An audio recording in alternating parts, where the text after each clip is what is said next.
지금 이란의 수도 테헤란은 분노의 불길로 가득 차 있습니다. 평범한 시장 상인들이 가게 문을 닫고 거리로 쏟아져 나왔습니다. 단순히 물가가 올랐기 때문이 아닙니다. 내 돈이 종이 조각보다 못한 쓰레기가 되었기 때문입니다. 달러당 화폐 가치가 140만 리알이라는 경악할 수준으로 폭락하며 경제는 이미 사망 선고를 받았습니다. 그런데 이 시위의 끝에는 우리가 미처 예상치 못한 충격적인 반전이 기다리고 있습니다. 시위대 입에서 독재자의 죽음이 아닌 45년 전 사라진 왕의 귀환이 울려 퍼지고 있기 때문입니다.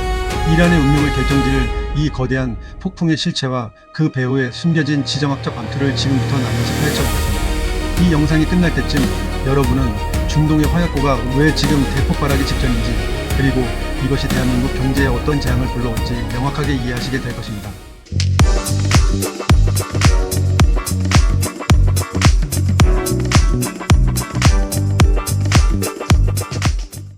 사건의 시작은 2025년 초겨울 테헤란의 거대한 모바일 기기 시장에서부터였습니다. 이곳은 이란 경제의 실핏줄이자 가장 민감한 민심의 척도입니다. 수천 명의 상인이 일제히 셔터를 내렸습니다. 그들이 거리에 서서 외친 말은 충격적이었습니다. 정부는 우리를 죽이고 있다는 절규였습니다. 이란의 화폐 단위인 리알화는 단 며칠 만에 사상 최악의 가치 폭락을 겪었습니다. 달러당 140만 리알이라는 숫자는 단순한 통계가 아닙니다. 한 달 월급으로 빵 몇 덩이조차 사기 힘들어진 처참한 현실을 의미합니다. 이란은 지금 왜 이런 파국으로 치닫게 된 것일까요? 가장 직접적인 원인은 2024년 말부터 시작된 이스라엘의 정밀 타격입니다.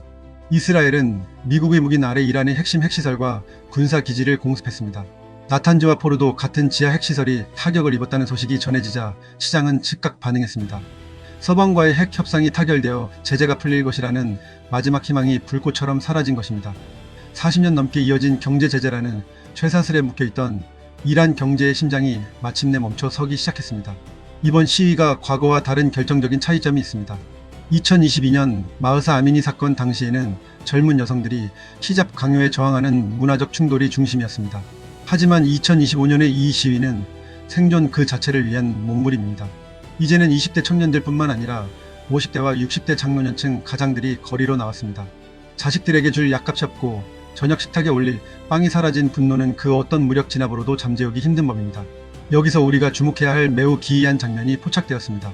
시위 현장에서 들리는 구호입니다. 사람들은 이슬람 수호자를 자처하는 현 체제를 향해 죽음을 외칩니다. 동시에 놀랍게도 과거 팔레비 왕조 시절을 그리워하는 구호를 연호하고 있습니다. 국왕이여 장수하라, 혹은 국왕의 영혼의 평화를 이라는 말들이 들려옵니다. 1979년 이슬람 혁명으로 쫓겨난 왕정을 다시 불러들이겠다는 것입니다. 이것은 단순히 과거로 돌아가자는 향수가 아닙니다. 종교적 도그마에 갇혀 국민들을 굶주리게 만든 현 신권 정치에 대한 가장 극단적인 부정의 표현입니다. 테헤란의 대학생들과 이스파한의 노동자들, 그리고 시라즈의 상인들이 하나로 뭉치고 있습니다. 경찰은 최루탄과 곤봉으로 대응하고 있지만 시위의 기세는 꺾이지 않습니다. 소셜미디어를 통해 시시각각 전해지는 영상에는 경찰차를 뒤집고 불을 지르는 처절한 현장이 담겨 있습니다. 이란 당국은 이번 사태를 외부 세력의 심리전과 경제 압박 때문이라고 주장하며 책임을 회피하고 있습니다. 하지만 국민들은 더 이상 속지 않습니다. 중앙은행 총재를 경질하고 새로운 인물을 앉힌다고 해서 텅 빈 지갑이 채워지지 않는다는 것을 너무나 잘 알고 있기 때문입니다. 더 깊은 이면을 들여다보겠습니다. 이란은 세계적인 산유국입니다. 땅속에 막대한 석유와 천연가스가 묻혀 있습니다. 하지만 지난 40년 동안 이란은 그 자원을 제대로 팔 수 없었습니다. 미국의 강력한 제재 때문입니다. 수출길이 막히고 해외에 예치된 자산은 꽁꽁 묶였습니다.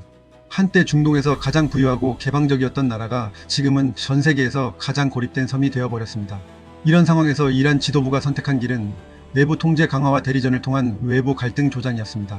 레바논의 헤즈볼라, 예멘의 후티 반군을 지원하며 중동 전체를 전쟁의 위험으로 몰아넣었습니다. 그 비용은 고스란히 이란 국민들의 고열로 충당되었습니다. 최근 이스라엘과의 직접적인 충돌은 이란의 체면을 완전히 구겨놓았습니다. 이란 본토가 공습당했음에도 불구하고 제대로 된 방어를 하지 못한 무력함이 드러났습니다. 최고 지도자 하메네이의 권위는 바닥으로 떨어졌고 국민들은 국가 안보조차 지키지 못하는 정부를 비판하기 시작했습니다. 군 내부에서도 동요가 일어나고 있다는 첩보가 들려옵니다. 혁명수비대 일부 대원이 시위 진압을 거부하거나 무기를 버리고 이탈하고 있다는 소식은 체제 붕괴가 초읽기에 들어갔음을 암시합니다. 그렇다면 이 사태가 우리 대한민국에는 어떤 영향을 미칠까요? 이것이 우리가 냉철하게 분석해야 할 핵심 포인트입니다. 이란은 호르무즈 해협의 목줄을 쥐고 있습니다. 전 세계 해상 원유 물동량의 20% 이상이 지나는 통로입니다. 만약 벼랑 끝에 몰린 이란 정권이 생존을 위해 이 해협을 봉쇄하는 극단적인 카드를 꺼내 든다면 국제 유가는 순식간에 배럴당 $150 이상으로 치솟을 것입니다. 에너지의 대부분을 수입에 의존하는 한국 경제에 이보다 더 큰 재앙은 없습니다. 물가는 폭등하고 제조 원가는 상승하며 우리 서민들의 삶 또한 이란의 시위대처럼 고통받을 수 있습니다. 하지만 위기 속에 기회도 있습니다. 중동의 불안정은 역설적으로 한국 방위산업, 즉 K방산에 대한 수요를 폭발시키고 있습니다. 이란의 위협에 직면한 주변 중동 국가들은 앞다투어 한국산 미사일 방어 체계와 전차, 자주포를 원하고 있습니다. 사우디아라비아와 아랍에미리트 같은 국가들이 한국과 전략적 동반자 관계를 강화하는 이유도 바로 여기에 있습니다. 이란의 붕괴 위기는 중동의 세력 판도를 완전히 뒤흔드는 지각 변동의 시작점입니다. 시위는 이제 단순한 항의를 넘어 전국적인 조직화 단계로 접어들고 있습니다. 한메단, 카라지, 야지드 같은 주요 도시들이 연이어 마비되고 있습니다. 정부는 인터넷을 차단하며 소통을 막으려 하지만 이란의 젊은 세대는 이미 가상사설망을 통해 세계와 연결되어 있습니다. 그들은 자신들의 처지를 영상으로 찍어 전 세계에 폭로하고 있습니다. 한 여대생의 절규가 담긴 영상이 기억납니다. 우리는 살고 싶을 뿐이다. 숨쉬고 싶을 뿐이다 라는 그 평범한 소망이 지금 이란에서는 목숨을 걸어야 하는 일이 되었습니다. 정권 내부에서도 분열의 조짐이 보입니다. 강경파는 유혈 진압을 주장하지만 실용파는 시위대의 요구를 일부 수용해야 한다고 목소리를 높입니다. 중앙은행 총재를 압둘라세르 헤마티로 교체한 것은 민심을 달래보려는 임시 방편에 불과합니다. 하지만 화폐 가치 하락은 인사조치만으로 해결할 수 있는 단계가 아닙니다. 시장의 신뢰는 이미 파괴되었고 사람들은 정부가 발행하는 리아라 대신 달러나 금, 심지어는 비트코인을 찾고 있습니다.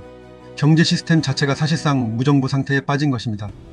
과거 1979년 혁명 당시 이란 국민들은 자유와 번영을 약속받으며 거리로 나왔습니다. 하지만 45년이 지난 지금 그들이 마주한 것은 종교적 억압과 굶주림 뿐입니다. 이제 그들은 다시 한번 역사의 수레바퀴를 돌리려 합니다. 왕정 복구 구호가 나오는 것은 그 시절이 완벽했기 때문이 아니라 적어도 굶주리지는 않았고 세계와 연결되어 있었던 최소한의 정상적인 삶에 대한 갈망 때문일 것입니다. 앞으로 수주간이 이란의 운명을 가를 골든타임이 될 것입니다. 이란 지도부가 시위대의 요구를 수용하고 서방과의 대화에 나설 것인가, 아니면 시리아처럼 내전의 길로 접어들 것인가, 혹은 외부의 적을 공격해 내부에 관심을 돌리는 제5차 중동 전쟁을 선택할 것인가. 어떤 선택을 하든 그 결과는 전 세계 경제와 안보에 거대한 파급력을 미칠 것입니다. 전략 시사 분석가로서 제가 보는 이 사태의 핵심은 이렇습니다. 이란의 이번 시위는 단순한 폭동이 아니라 40년 동안 누적된 구조적 모순이 한꺼번에 터져나오는 화산 폭발과 같습니다. 그리고 이 화산재는 국경을 넘어 우리 안방까지 날아올 준비를 하고 있습니다. 우리는 이란 내부의 작은 목소리에도 귀를 기울여야 합니다. 그곳의 빵값이 오르는 것이 우리 내 주유소 기름값을 결정하고 우리 아이들의 미래 일자리까지 연결되어 있기 때문입니다. 대한민국은 이 불확실한 시대에 어떤 전략을 세워야 할까요? 에너지 수입선을 다변화하고 중동 내 우방국들과의 안보 협력을 더욱 공고히 해야 합니다. 동시에 이란 내부의 민심 변화를 예의주시하며 정권 교체 이후의 시나리오까지 대비하는 치밀함이 필요합니다. 지정학적 이익은 냉정한 현실을 직시하는 자만이 쟁취할 수 있는 열매입니다. 오늘 전해드린 이란의 비극적인 실상은 우리에게 많은 시사점을 던져줍니다. 경제가 무너진 국가에서 국민의 삶이 얼마나 처참해질 수 있는지, 그리고 한 시대를 풍미했던 제국도 리더십의 실패 앞에서는 얼마나 허망하게 무너질 수 있는지를 보여줍니다. 이란의 거리에 다시 평화가 찾아오기를 바라지만 그 길은 멀고도 험난해 보입니다. 이 이야기는 실화를 바탕으로 지금 이 순간에도 벌어지고 있는 비극적인 현장을 재구성한 것입니다. 역사의 현장을 함께 지켜봐 주셔서 진심으로 감사합니다. 절망 속에서도 희망을 찾으려 애쓰는 모든 이들에게 위로를 전하며 우리 또한 이번 사태를 반면교사 삼아 더욱 부강한 나라를 만들어 가야겠습니다. 이 분석이 여러분의 세상을 보는 눈에 조금이나마 통찰력을 더해드렸기를 바랍니다. 영상이 유익하셨다면 구독과 좋아요 부탁드리고 이란의 이 충격적인 상황에 대해 여러분은 어떻게 생각하시는지 댓글로 자유롭게 의견을 나누어 주십시오. 여러분의 소중한 댓글 하나하나가 더 깊이 있는 분석을 만드는 힘이 됩니다. 저는 다음 영상에서 더 날카롭고 생생한 현장 소식으로 다시 찾아뵙겠습니다. 시청해주셔서 감사합니다.